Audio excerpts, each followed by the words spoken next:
Hello everyone, welcome to our channel P Talks and I hope you all are doing great. So this video is you can say the part 2 of PhD interviews.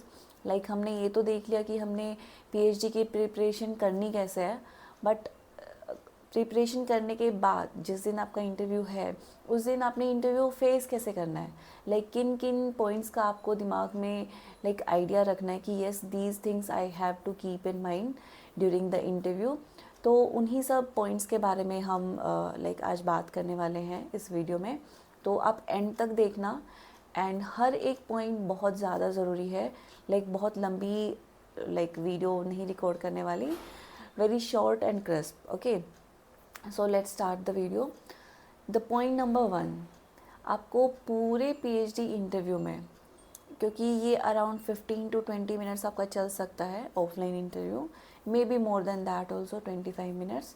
तो वो depend करता है कि आप कितना engaging हो, मतलब अपने इंटरव्यू पैनल को आप कितना खुद के साथ एंगेज करने वाले हो, तो उसके हिसाब से चलता है interview. Okay, so the point number 1, पूरे इंटरव्यू के टाइम आपको रिलैक्स्ड रहना है, स्माइल करते रहना है, पैनिक नहीं करना है। ऐसा नहीं है कि आपने स्टार्टिंग के 3 क्वेश्चंस पूछे आपसे, आपको तीनों नहीं आते और आप घबरा गए हो।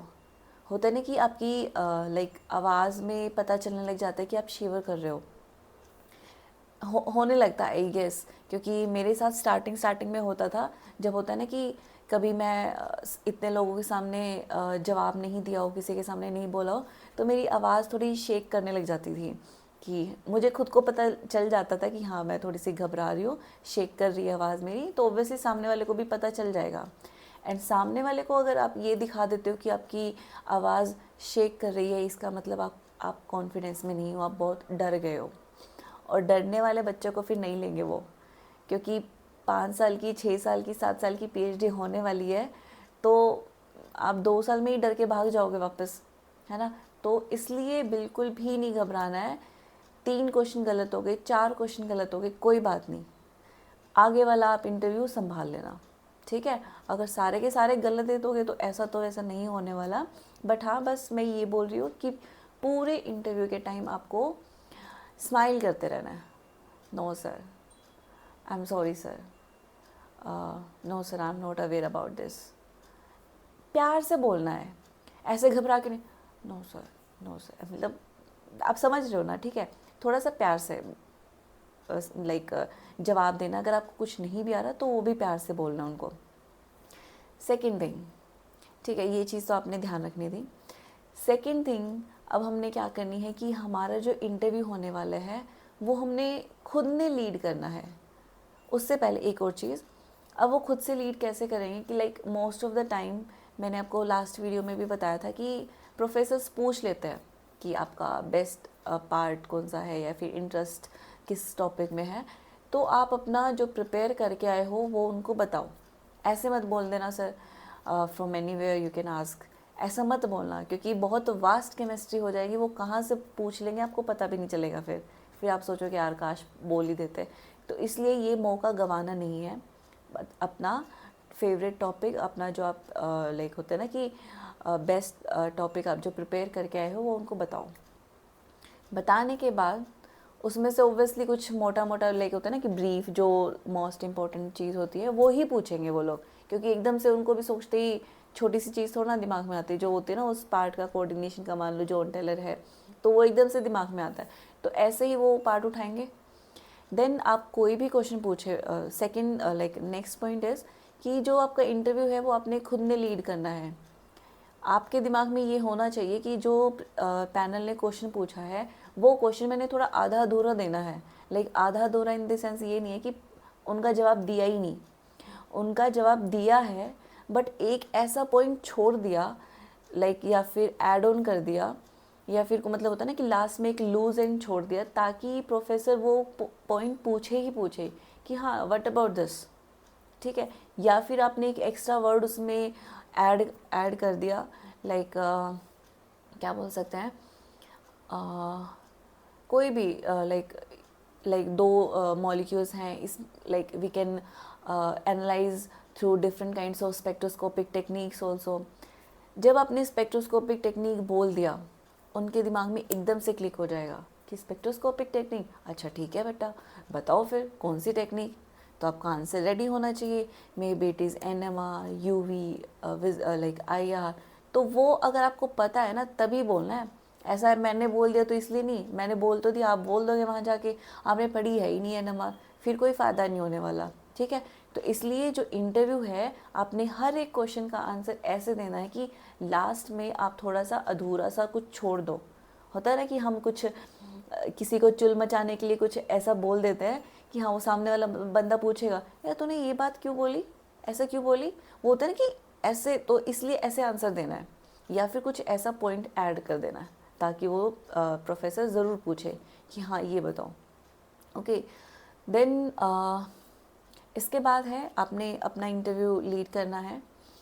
और अब दूसरी चीज़ इसी मतलब इंटरव्यू लीडिंग में ही कि कोई भी ऐसा वर्ड नहीं बोलना है जो आपको आता नहीं है, राइट। अब मान लो स्पेक्ट्रोस्कोपिक टेक्निक बोल दी, फिर उन्होंने पूछा कि what are the kinds of spectroscopic techniques which can be used in this kind of analysis.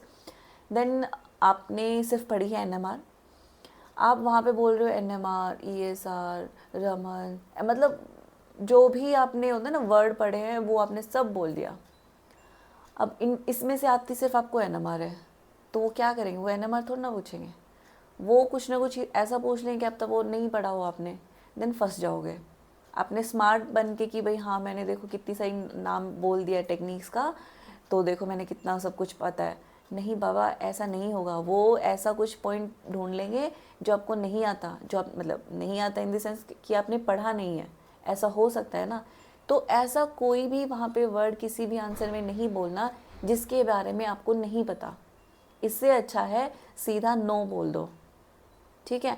No बोल दोगे इट्स बेटर, क्योंकि अगर ऐसा कोई वर्ड आपने मान लो वन वर्ड आपको पता था कि भाई ये ESR टेक्निक से हो सकता है, ठीक है। ESR का बेसिक भी नहीं पता आपको कैसे स्पेक्ट्रा आता है। अब आपने आंसर ठीक दे दिया ESR का, लेकिन वहाँ पे वो नहीं रुकेंगे, मैं लिख के दे सकती हूँ। ESR के डेप्थ में जाएंगे ही जाएंगे। डेप्थ इन द सेंस क्या बेसिस है, कैसा स्पेक्ट्रा आता है, लाइक कौन से मॉलिक्यूल्स एक्टिव होते हैं, ESR एक्टिव है ना। तो इसलिए वो ESR नहीं बोलोगे, एक आंसर का मतलब सर सोचेंगे कि यार इसको नहीं पता, कोई बात नहीं। लेकिन ESR बोल के जब वो उनकी डेप्थ में चले जाओगे, वो चीज़ नहीं बता पाओगे, देन गलती हो जाएगी, है ना। तो इसलिए सीधा आंसर नो कर दोगे कि sorry sir, I am not able to recall now, तो I have to check it, तो वो ज़्यादा बेटर है। इससे अच्छा कम से कम होता है ना कि क्या बोलते हैं उसके दंगल में फंसोगे तो नहीं। इससे अच्छा होगा क्या होगा कि आपका टॉपिक ही चेंज हो जाएगा कि ओके प्रोफेसर बोलेगा okay leave it, the next question, फिर वो नेक्स्ट क्वेश्चन पे आ जाएंगे। तो एटलीस्ट प्रोबेबिलिटी है कि आप उस जंजाल से या जो भी बोलो उससे बच जाओगे आप, ठीक है। तो ये चीज़ है। इसके बाद है नेक्स्ट इज 1 मिनट। जो भी आप आंसर करने वाले हो उसमें हमेशा आपने लॉजिकल रहना है। लॉजिकल इन द सेंस कोई भी रटी हुई चीज़ ऐसे नहीं बोल देनी है कि हाँ आपको आती है एक लाइन वाला आंसर, आपने बोल दिया, लेकिन उसको आपका मतलब आपको ना उसका मतलब नहीं पता, उसको समझाना नहीं आता आपको सामने वाले प्रोफेसर को, देन फिर ख़त्म हो जाएगा सब कुछ। हमेशा लॉजिकल रहना, ऐसा कुछ बोलना जो आप सामने वाले को समझा पाओ। एंड दूसरी चीज़, हवा में तीर मत मारना कि यस सर ऐसा हो सकता है, नो सर। हवा में तो बिल्कुल भी तीर नहीं मारने, वो एकदम से पकड़ लेंगे कि ठीक है बेटा अब बता। ओके, तो एकदम लॉजिकल रहना है, ऐसा ही बोलना है जिसका आप रीज़न दे पाओ। फंस नहीं जाना वहाँ पे, फंस गए तो फिर मतलब रह जाओगे। तो इससे अच्छा जहाँ तक आपका लॉजिक काम करता है वहाँ तक बताओ। कंसेप्चुअल आपका लाइक अगर कुछ स्ट्रॉन्ग है तो वो चीज़ बताओ। एंड अपने आंसर पे अगर आप कुछ कंसेप्चुअली ठीक बता रहे हो तो उस पर आप अपना कॉन्फिडेंस रखो कि yes sir this is right. क्योंकि वो क्या करेंगे, आपको मैनिपुलेट करने की कोशिश करेंगे कि पक्का ही ठीक है, पक्का बोलते हो ऐसा कुछ, आर यू श्योर। और फिर हम डाउट में आ जाएंगे कि उन्होंने पूछा है तो हो सकता है गलत, है ना। फिर आप बोलोगे no sir, I think this is not right. वहीं पे फिर गड़बड़ हो जाओगे कि हाँ, इस स्टूडेंट को अपने आंसर पे, अपने कंसेप्ट पे भरोसा नहीं है। तो एटलीस्ट जो आप आंसर दे रहे हो, अगर आपके पास उसका कंसेप्ट है, रीजनिंग है, तो yes yes sir, this is right. ठीक है, तो उनकी मैनिपुलेशन से बचना, ओके, डरना नहीं है। देन इसके बाद है ये थी कि मतलब आप केमिस्ट्री अपने क्वेश्चंस के साथ कैसे आपने डील करना है। इसके बाद बहुत बेसिक सी चीज़ आती है कि लाइक होता है ना कि कोई भी प्रोफेसर, किसी ने आंसर पूछा, क्वेश्चन पूछा, आप 2 सेकंड सोचोगे, एकदम से ये नहीं शुरू हो जाना ये सर मतलब होता है ना कि गाड़ी नहीं चला देनी है वहाँ पे कि हाँ पूरी स्पीड में ट्रेन छोड़ दी हमने। ठीक है, तो ऐसे नहीं करना।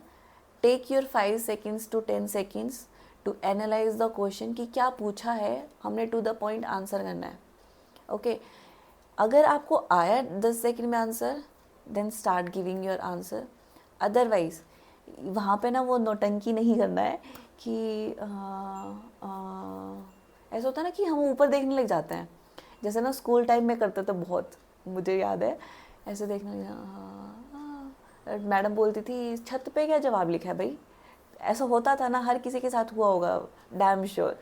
तो ऐसे ऐसे, या फिर हम ऐसे आइज़ रोटेट करने लग जाएंगे। मतलब ये वाली चीज़ें नहीं करना भाई। वो आईआईटीज़, आईएससी, एनआईटीज़ वगैरह के प्रोफेसर्स हैं, वो चुटकियों में पड़ जाते हैं आपका दिमाग। तो ये वाली नौटंकी तो बिल्कुल भी मत करना। आता है बताओ विद कंसेप्ट, नहीं आता स्ट्रेटली मना कर दो, sir I am not sure about this topic. ठीक है, आई am not sure about this question. ठीक है, तो एटलीस्ट दे, मतलब होता है ना कि 1 सेकंड में वो भूल जाएंगे, ठीक है पिछला क्वेश्चन उसने नहीं बताया था। लेकिन अगर आप कुछ कहानी बनाने लग जाओगे ना, तब वो चीज़ उनको याद रहेगी कि इस बच्चे ने तो पता ही नहीं क्या खिचड़ी बनाई थी। ठीक है, इसलिए straight no and answer the next question. Okay, तो आई थिंक यही था। और वन मोर थिंग, सबसे इम्पोर्टेंट चीज़, जब भी आप होता है ना कि जो पीएचडी का इंटरव्यू होता है वो हमारा बोर्ड पे होता है। ऐसा नहीं है कि मतलब आपको चेयर पे बैठा देंगे कि हाँ क्वेश्चन आंसर्स करेंगे, no, they will give you the board. सामने पैनल बैठा होगा, लाइक 6 to 7 प्रोफेसर्स बैठे होंगे और आपको बोर्ड पे भेज देंगे। होता है ना कि स्टूडेंट्स की जगह प्रोफेसर्स बैठे होंगे और प्रोफेसर की जगह आप खड़े होंगे। तो जब आप बोर्ड की साइड देख रहे हो, कुछ लिखने की कोशिश कर रहे हो, तो आप लिखते वक्त भी है ना थोड़ा सा समझ के लिखना। ऐसा नहीं है कि हाँ सोचे जा रहे, ठीक है 5 सेकंड 10 सेकंड, इससे ज़्यादा नहीं है, 1 मिनट तक चुपचाप खड़े हो वहाँ पे। सोचते वक्त थोड़ा स्मार्टली ये प्ले करना आप कि कुछ ऐसा लिख दो अधूरा सा, ताकि उससे वो फिर क्वेश्चन नेक्स्ट पुट करे। क्योंकि आप जब बोर्ड की तरफ देख रहे हो तो आप उनके साथ आई कांटेक्ट नहीं कर रहे, है ना, तो आप कुछ सोच सकते हो। जब उनके सामने देख रहे हो ना तो हमें थोड़ा सा घबरा जाते हैं, इतना कि आपका दिमाग ना चले। बट जब बोर्ड की साइड देख रहे हैं तब तो थोड़ा सा आंख बंद करके भी सोच सकते हैं कि हाँ क्या लिखूँ क्या लिखूँ, तो ऐसे करना। एंड पूरे इंटरव्यू पैनल में जब भी आप आंसर कर रहे हो, लाइक इंटरव्यू सेशन में जब भी आप आंसर कर रहे हो, मेक श्योर कि आप, अगर जिस भी प्रोफेसर ने आपसे क्वेश्चन पूछा है उनसे ही आंसर स्टार्ट करना है, उनको देखते हुए उनके साथ आई कांटेक्ट मेंटेन करना है। बट मेक श्योर कि आप बीच में बाकी प्रोफेसर्स की तरफ भी देखें। अगर आप सामने वाले प्रोफेसर से बात कर रहे हो तो आफ्टर 5 to 10 सेकेंड आप साइड वाले प्रोफेसर की साइड भी देखो, लेफ़्ट साइड वाले प्रोफेसर की साइड भी देखो। ठीक है, तो ये चीज़ भी बहुत इंपॉर्टेंट होती है। So this was all about how to face the interview. और इसके अलावा अगर आपको कोई भी डाउट है छोटा मोटा, तो you please let me know in the comment section and I will try to reply to that. और यस, एक और चीज़ मैं भूल गई थी लास्ट वीडियो में, कि आपका जो प्रोजेक्ट वर्क होगा ना मास्टर्स में, अगर आपने वो किया है तो प्लीज़ प्लीज़ उसको बहुत ही अच्छे से डिटेल में उसको पढ़ के आना। क्योंकि हो सकता है अगर आपने किया है तो आप बताओगे, देन मे बी पूरा का पूरा इंटरव्यू आपका उसी एमएससी प्रोजेक्ट में चला जाए। ठीक है, तो उसको प्लीज़ डिटेल में पढ़ लेना। अगर नहीं किया है और अगर आपको वो टॉपिक नहीं आता है एमएससी प्रोजेक्ट, तो मना कर देना, झूठ बोल देना कि नहीं आता। बट हाँ, ये नहीं होना चाहिए कि एमएससी प्रोजेक्ट किया है, आपको आता नहीं है और आपने वहाँ पे बता दिया कि हाँ एमएससी प्रोजेक्ट ये किया है। होता नहीं कि स्मार्ट बनने के चक्कर में हाँ मैंने प्रोजेक्ट किया है, बट फंस जाओगे। नहीं आएगा तो फिर हो जाएगा एमएससी के प्रोजेक्ट में ही कुछ नहीं किया तो पीएचडी में आके क्या कर लेंगे। ठीक है, तो इससे बेटर है मना कर दो, no sir I have not done any project in my masters. Okay, better है। ऐसा नहीं है कि एमएससी का प्रोजेक्ट ही डिसाइड करता है आपका लाइक सिलेक्शन, नो, ऐसा बिल्कुल भी नहीं है। ओके, डिसाइड करता है कि आप कैसे अपने कंसेप्ट्स को इंटरव्यू में लाइक एक्सप्रेस करते हो। ओके, सो या this was all about the PhD interviews, कैसे अपने इंटरव्यू के दिन फेस करना है पैनल को। ओके, सो या all the very best and tata bye bye, see you.